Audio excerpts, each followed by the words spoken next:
Ever found yourself delaying tasks, getting lost in your social media feeds when you should be working, or just stuck in the quicksand of procrastination? You're not alone. But here's the good news. You can beat procrastination, and we're here to help. In this video, we'll share with you 10 effective habits to overcome procrastination once and for all. Let's jump right into it. The first habit is setting clear goals. Now, you might be wondering, isn't setting goals a given? But here's the key. The goals need to be clear. Just wanting to do better or be more productive is not enough. That's as vague as it gets and is a surefire recipe for procrastination. Let's delve into this a little bit more. Have you ever heard of SMART goals? It's an acronym that stands for specific, measurable, achievable, relevant, and time-bound. Specific means your goal has to be well-defined. It should answer the questions: what exactly needs to be done? Why is it important? Who's involved? Measurable means there should always be a way to measure your progress and success. It answers how much, how many. Achievable, your goal should be challenging to you, but it should still be possible to achieve. Remember, setting unattainable goals can lead to discouragement and eventually procrastination. Relevant, the goal needs to matter to you and align with your other life areas. This helps to ensure your commitment to the goal. And lastly, time-bound. Every goal needs a deadline. This creates a sense of urgency and prompts action. Let's say you want to write a book. Instead of just saying, I want to write a book, a SMART goal would be, I want to write a 60,000-word fiction novel about life on Mars and complete the first draft by December 31st, 2023.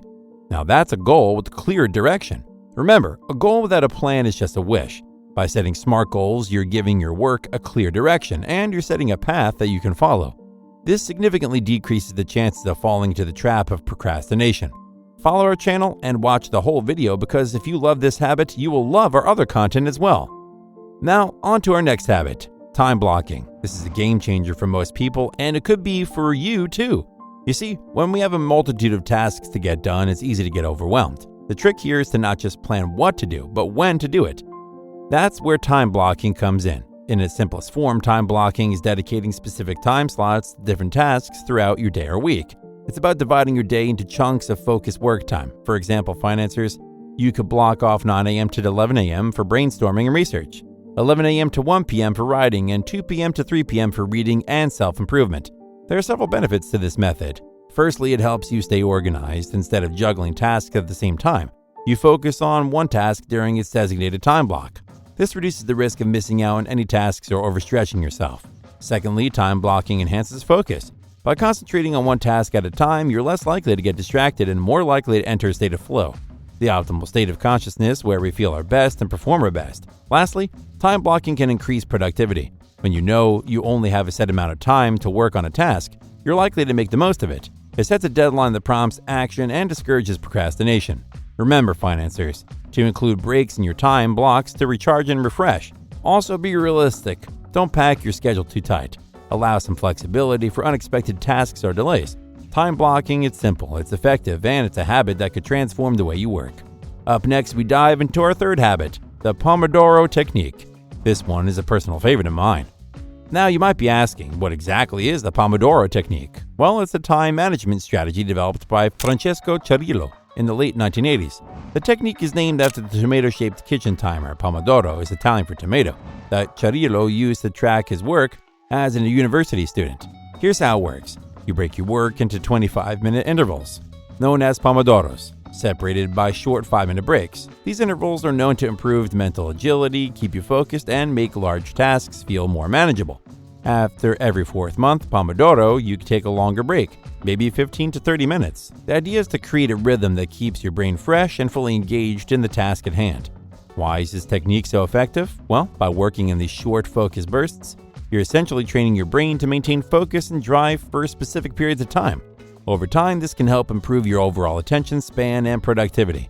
Additionally, the Pomodoro technique helps combat the feeling of being overwhelmed by large tasks. By breaking down your work into smaller, more manageable chunks, you're more likely to start, which is often the hardest part when it comes to procrastination.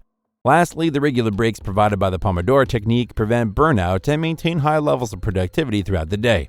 These breaks provide a much-needed rest for your brain, allowing you to come back to your task with a refreshed mindset. So next time you have a daunting task, set that timer for 25 minutes and dive right in.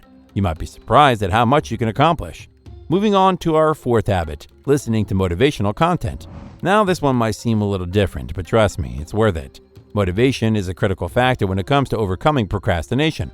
But maintaining a high level of motivation throughout the day can be challenging, especially when tasks feel tedious or overwhelming. That's where this habit comes in. By consciously choosing to listen to motivational podcasts, videos, or even speeches every 2 hours, you effectively recharge your motivation levels throughout the day. This acts like a fuel to your willpower, a spark that reignites your determination, and most importantly, a reminder of your ability to conquer the tasks at hand. Not only can this habit help cultivate a more positive mindset, but it can also inspire new ideas and provide much-needed encouragement during periods of low energy as well. It's hypnotic. You'll find there's an incredible array of content available out there, from TED Talks to podcasts featuring successful entrepreneurs, to videos that share productivity hacks.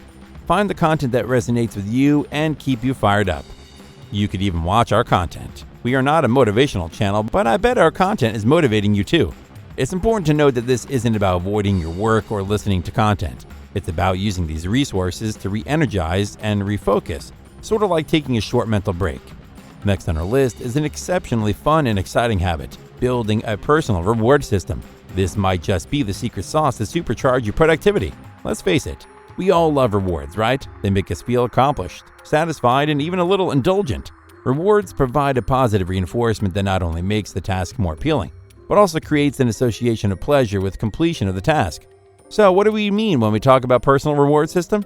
Essentially, it's about setting up small, enjoyable incentives for when you complete tasks. This could be as simple as making yourself a nice cup of coffee or tea after finishing a significant task, or allowing yourself an episode of your favorite show after a productive work session. Our script writer's incentive after writing this whole script is eating some lovely French food. But for you, it may be walking around the block to get some fresh air, or playing a song you love. The key here is to select rewards that you genuinely enjoy. This is what will make the reward system effective. You have to look forward to the reward. So choose something that excites you, something that will drive you to complete your task quicker and more efficiently. Remember, the size of your reward should correspond to the size of the task. Maybe you reward minor tasks with a 5-minute social media break, animate your task with something more substantial, like your favorite meal. A personal reward system acts as an external source of motivation that encourages you to overcome procrastination. Over time, you'll find yourself associating task completion with positive experiences, which can dramatically improve your productivity and reduce your tendency to procrastinate. So go ahead and brainstorm a list of possible rewards that you can start implementing into your routine today. But financiers, remember, the reward comes after the task, not before. Share this video with a friend because it will reward you too. Another great habit to cultivate that you can keep procrastination at bay is seeking accountability. We're all human, and there are times when our self-discipline may wane a bit, right? In these moments, it can be incredibly beneficial to have someone who's aware of your goals and your progress, someone who can give you that little extra push when you need it. By the way, speaking of goals, do you know that the most important goals you should set in your 20s? If not, watch our video about the exact topic after you finish this one. But what does seeking accountability actually mean? It means that you share your goals and your plans with a trusted friend, family member, or mentor. It's not about them taking control of your tasks or micromanaging your life.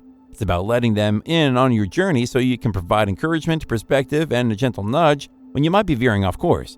The beauty of sharing your goals with someone else is that it creates a subtle yet powerful pressure to follow through. You've put your intentions out there. You've made them real and tangible. You've gone from, I might do this, to, I said, I'm going to do this. You're no longer accountable to just yourself, but to someone else as well. This additional layer of accountability can serve as a powerful motivator. There's something about knowing that someone else is aware of your plans and possibly even expecting your success that can make you more driven to fulfill your commitments. But financiers, remember, the key here is to choose someone who is supportive, understanding, and positive. They should be someone who can constructively challenge you and motivate you to strive for your goals, not someone who will make you feel worse if you're struggling. So go ahead, think about who in your life might be your accountability buddy. Have a chat with them and start sharing your goals, and watch as this powerful habit helps you leap over the hurdles of procrastination. Our 7th habit is something that we can all start doing right now. It's utilizing technology. We live in the digital age, and one of the greatest benefits of this era is the wide array of technological tools that can help us improve our productivity and stay organized. So what do we mean by utilizing technology? Essentially, it involves using productivity apps and tools that can assist you in managing your tasks, time, and goals. It's about leveraging these digital resources to enhance your efficiency and effectiveness, thereby minimizing the chances of procrastination. There are countless productivity apps and tools out there that are designed to do just this. From note-taking apps like Evernote to project management tools like Trello or Asana, these tools can be your personal task managers. These apps can help you organize your tasks, create to-do lists, set reminders, and manage deadlines. They can also provide you with insights into your work habits, helping you understand where your time is going, which tasks are taking longest, and when you're most productive during the day. With these insights, you can then make the necessary adjustments to your work routine, optimizing of checking off tasks digitally. It gives you a sense of accomplishment that can motivate you to keep going. You just have to go through the resistance you will have at the beginning. It will be a bit weird to track everything, but it will be worth it in the end. Remember, financiers, technology is only as useful as the way we use it. So rather than letting technology control your life or distract you, make it work for you. Use it as a tool to help you overcome procrastination, achieve your goals, and boost your productivity. The 8th habit on our list is something quite simple, yet incredibly effective. It's called the 2-minute rule. Now, this rule is a gem for beating procrastination, and here's why. The premise of this rule is incredibly straightforward. If a task takes 2 minutes or less to complete, don't delay it. Just do it right away. Sounds almost too simple to be true, right? But don't underestimate the power of this quick technique. Now, why is this rule so effective? It's because small tasks often have a way of piling up over time, and before you know it, you're staring at a mountain of tiny tasks that suddenly seem overwhelming. You then start procrastinating because of the accumulated workload seems daunting. That's where the 2-minute rule comes into play. By tackling tasks that take 2 minutes or less, immediately as they come up, you prevent them from accumulating and becoming a source of stress and procrastination. This could be as simple as replying to an email, washing a cup, or jotting down a meeting in your calendar. What's more, this rule often acts as a gateway to initiating larger tasks.